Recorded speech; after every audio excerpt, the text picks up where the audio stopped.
Let me ask you a question. What if the breakthrough you've been praying for is just on the other side of the moment you're most tempted to quit? Every one of us has faced moments where giving up seemed easier than pressing on. Maybe it's a relationship. Maybe it's your career. Maybe it's your health, your faith, or a dream you've carried for years. Perseverance isn't about pretending life is easy. It's about deciding that what you're pursuing is worth enduring the struggle. Today, we're talking about perseverance.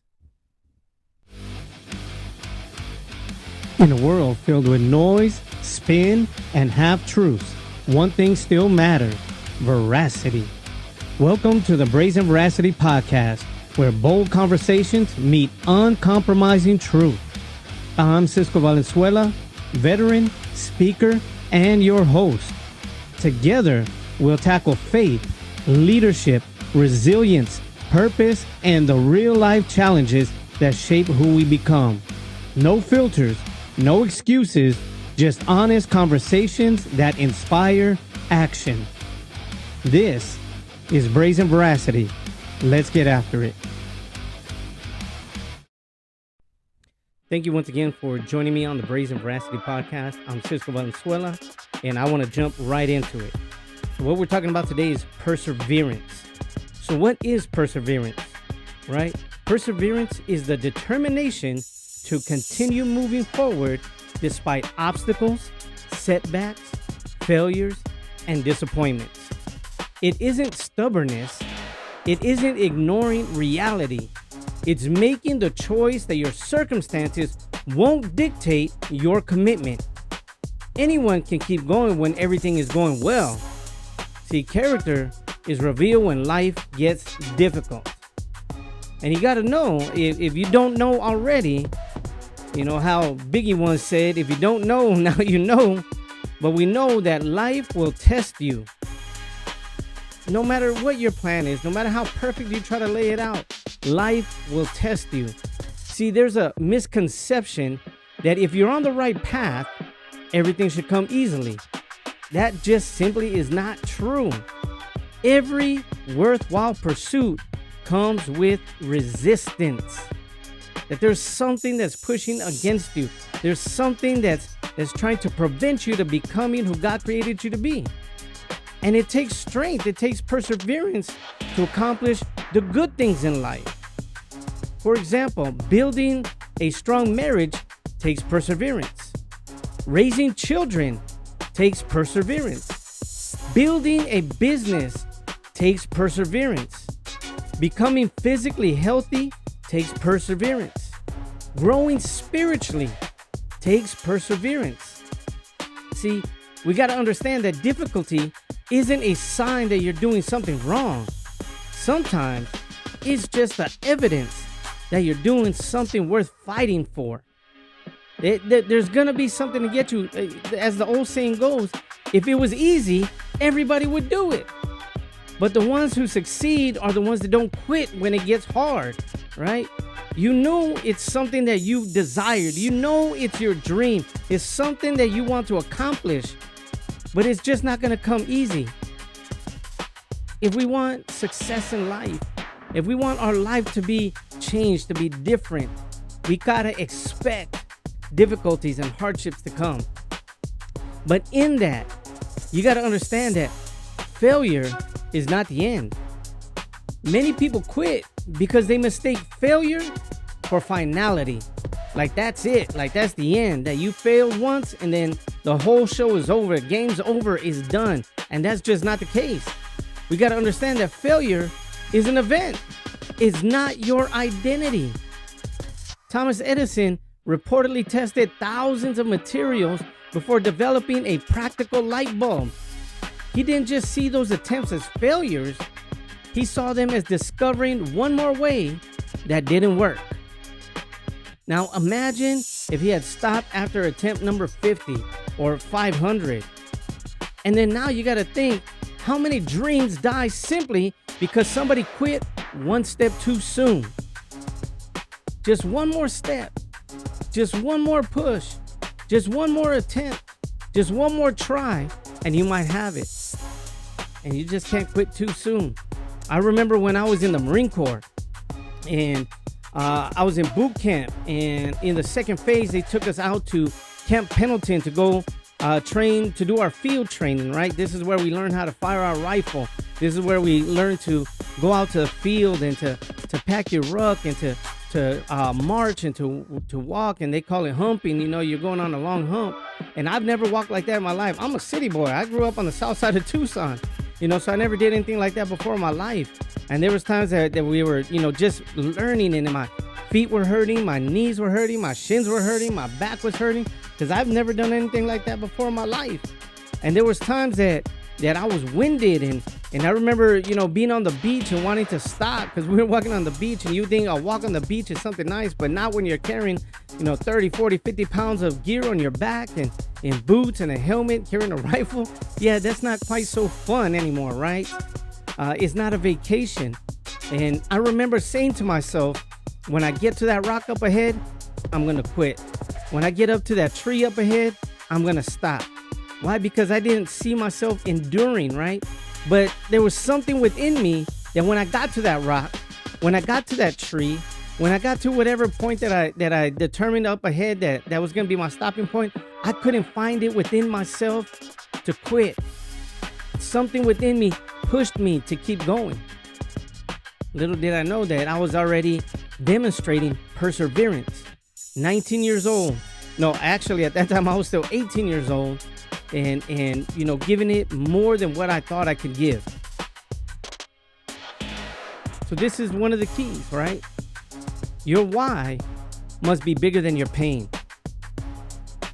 Pain is temporary. It's purpose that lasts. And that's exactly like in what I just shared with you. That pain that I was feeling in my back, that pain that I was feeling in my shins, yeah, it sucked, it hurt. But I remember the drill instructors telling me is mind over matter, right? And I didn't get that, right? And he said, if you don't mind, then it don't matter. In other words, it's my mind telling my body that you can keep going. That this, what I'm feeling right now, is going to come to a point of stopping. But you can't stop until you accomplish the mission. And that was my purpose. It was to accomplish the mission. And that's my purpose now, is to accomplish the mission of encouraging others, of sharing people stories of things that will motivate and inspire people. That's what I'm trying to do. And it's because I endured that pain and I realized that it was just temporary, that now my purpose is coming to fruition. Just like a woman that's going through labor when she's having a child. Yes, that pain is terrible. Nothing us men could ever compare to, right? I definitely respect women for what they go through there. But once the pain is over and the child is in their arms, their son or their daughter, that new life that begins, and they forgot about the pain. And they got a new purpose there, raising that child to be the best that they could in this life. You got to see that when your reason for continuing is stronger than your reason for quitting, perseverance becomes possible. So you got to ask yourself a few questions. Why did I start? Why did I begin this? What was the reason why I want to do this to begin with? And then ask yourself, who benefits if I succeed? And who loses if I quit? See, sometimes we make it too general. We say, yeah, I'm doing this for my kids. I'm doing this for my family. And that's true. That's such a true statement. But when you say my kids and my family, you're not putting a name to it. You're not making it personal. You got to say, I'm doing this for my wife, Betty. I'm doing this for my daughter, Deja. I'm doing this for my daughter, Gloria. I'm doing this for my daughter, Angela. I'm doing this for my son, Eli. I'm doing this for my son, Marcos. I'm doing this for my son, Izzy, right? When you put a name on it, then it becomes more personal and becomes more meaningful. That if you succeed, it's going to impact and change their life. But if you fail, it's also going to impact and could possibly change their life. You got to make it personal. Sometimes your perseverance isn't just about you. Someone else needs your example. Someone else needs your story. Someone else needs to see what is possible. And they see that through you. Going through tough times, going through difficult times, facing obstacles, facing setbacks, but not staying down, that you get up and you keep going. See, faith and perseverance go hand in hand. The scripture reminds us repeatedly that endurance produces something valuable. James 1 tells us to consider it joy when we face trials, because testing develops, guess what? Perseverance. And perseverance matures us. Romans 5 also reminds us that suffering produces perseverance. Perseverance produces character, and character produces hope. See, God isn't interested in getting you to the destination. He's developing the person you'll become along the journey to the destination. See, you got to be the person who can handle the blessing that he wants to give you. He can't give it to you now because your character is not ready for it. But perseverance will get you there. So here's some practical ways to build perseverance. Here are 5 habits that can strengthen perseverance. Focus on today's step is number 1, right? Don't become overwhelmed by the entire journey. Just take the next faithful step. You know it's there. Just take that step. You might not see the whole thing. You might not see the end of the road, but you can see what's right in front of you. And all you got to do is take that next step. Number 2, expect setbacks. Don't be surprised by obstacles. Just prepare for them. Every challenge becomes another opportunity to grow. Right? There was a time when I was in the Army, and I was in Fort Bragg, North Carolina. I was a paratrooper with the 82nd Airborne, and we were doing some training out in Area J. For those that were in the 82nd Airborne at Fort Bragg, you know exactly where Area J is. I wish somebody would find the keys for those. And if you know, right? But we were doing trench warfare training. You know, it was something that was started from many decades ago. World War I was a big tactic that they used, and we were still training on it at this time.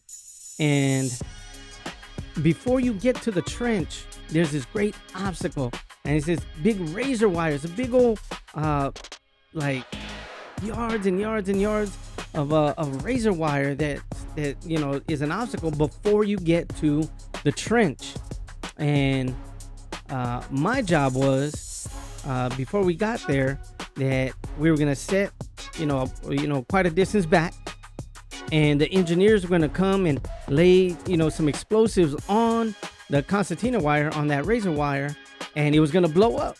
It was gonna make a way for us to get through to the trench, right? And my job was that once it blew up, I had to run, me and this other soldier, we had to run forward and place a flag in the ground, him on one side, me on another, to mark the path for all the rest of the soldiers to go, all right? So they would know exactly whether it was day or night to go through here, because this is the opening. So as the engineer went up, I saw him going. My heart started beating. I know this was about to be a big boom. You were going to feel the concussion. It exploded a lot louder than I thought it would. And then you see the dirt flying. You see debris everywhere. And as soon as it blew up, me and this other soldier, we looked at each other. We made eye contact, and we knew that it was our moment to go. Right? So we went running to that opening, which was quite a few yards up ahead. And as I was getting to the spot where I was going to mark with the flag, I tripped and fell. And the reason I tripped and fell was because some of that wire that had exploded got caught on my pant leg, and it snagged my pant leg, and it tripped and I fell. Right? So I couldn't move forward. I was stuck at that moment, right? But I knew that if I didn't do my part, the other people couldn't do their part. The rest of the team couldn't do their part. They couldn't go forward and complete and reach their objective and complete the mission if I didn't do my part. But I was snagged there, so I just reached as far forward as I could and placed my flag, right? And when I did that, I had to pull my rifle out and pull security so that everybody else could run. And as everybody was running, they were going through, I had to reach down and try to unsnag myself. And in doing so, because it's such sharp razor wire, I cut my hands, I cut my legs, I definitely tore my pants down, by my boots. But I finally got loose. And then it was just at the, right at the right time where I was able to run and catch up with everybody else. And sometimes life can be that way. Sometimes life can be where, you're in the right moment. You're going in the right direction. And you got things that are coming against you that you can see quite up ahead and you're mentally prepared for it, but then something else catches you by surprise. And I think the best thing you can do is be prepared for the things that you weren't expecting. But don't quit when that happens. Don't quit when the plan that you had, your perfect plan, don't go according to plan. Because life doesn't work according to your plans all the time. There's times that you gotta get yourself loose. And sometimes that's gonna take getting hurt, getting cut. You might have to bleed a little bit. I'm not talking about physically, I'm talking about, in your heart and in your mind and in every bit of your soul as you're trying to accomplish your dreams and your goals. And sometimes it's gonna take a little pain. But with that, you're still accomplishing your mission. You're building up to be someone that you didn't even think you could do.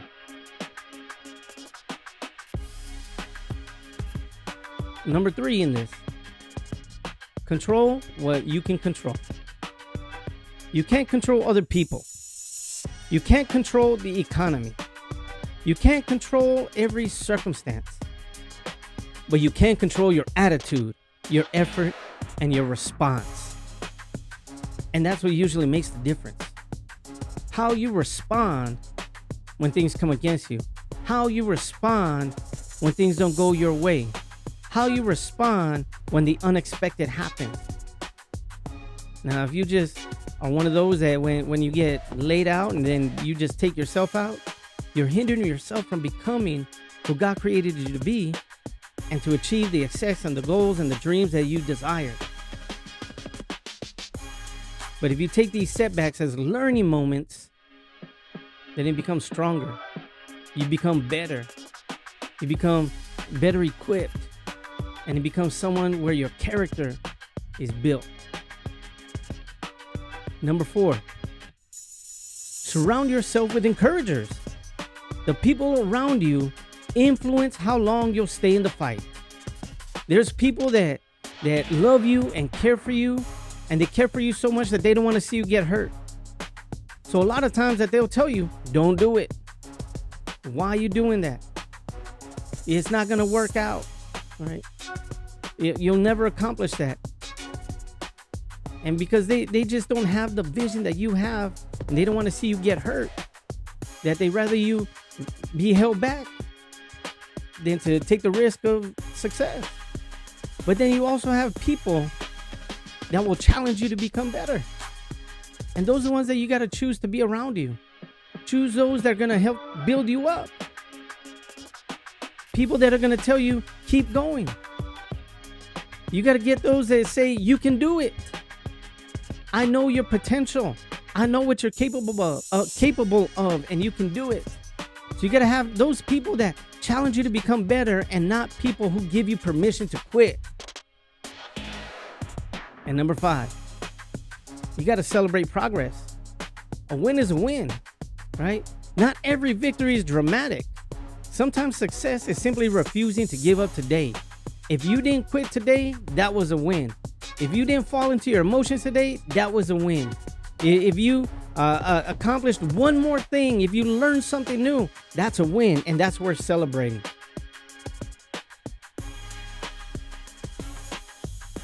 We got to understand that the cost of quitting often feels like relief, right? Quitting often feels like relief, but sometimes that relief is just temporary. Years later, regret can become heavier than today's struggle. So ask yourself this: will I regret continuing, or will I regret stopping? Most people don't regret working towards something meaningful. They regret the opportunities they abandon.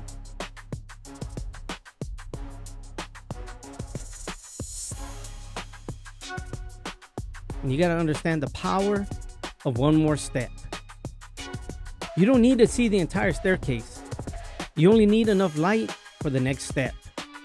Perseverance isn't about giant leaps. It's about taking one more step, one more phone call, one more workout, one more application, one more prayer, one more conversation, one more day. Small acts of consistency create extraordinary results over time. Challenge for this week. I want to challenge you. Think of one area of your life where you've been tempted to quit. Write it down. Now write one action you can take today to move forward. Not next week, not next month, today. Momentum begins with movement. And here are my closing thoughts. The people we admire most aren't necessarily the most talented. They're often the ones who refuse to quit. Your circumstances may slow you down. They may knock you to your knees, but they don't have to define your future. Perseverance isn't about never falling. It's about getting back up every single time. So keep showing up. Keep learning. Keep growing, keep believing, and above all, keep going. Because your story isn't finished yet. Amen. Amen. I wish you the best this week. Happy Monday. Keep up the fire and don't lose your fight. God bless you. Thank you for joining me on the Brazen Veracity Podcast. If today's episode encouraged you, challenged you, or gave you something to think about, I'd appreciate it if you'd like, share, and subscribe so we can reach more people with bold truth and practical encouragement. Join the conversation on the Brazen Veracity Facebook page. And don't forget to check out our Brazen Veracity merchandise available through the Spring Store. And if you're looking for a motivational or keynote speaker for your school, business, church, conference, or community event, I love the opportunity to serve your audience with a message of resilience, purpose, leadership, and hope. So until next time, remember, speak the truth, live with purpose, persevere with courage, because the world doesn't need a quieter version of you. It needs the best version of you. God bless you.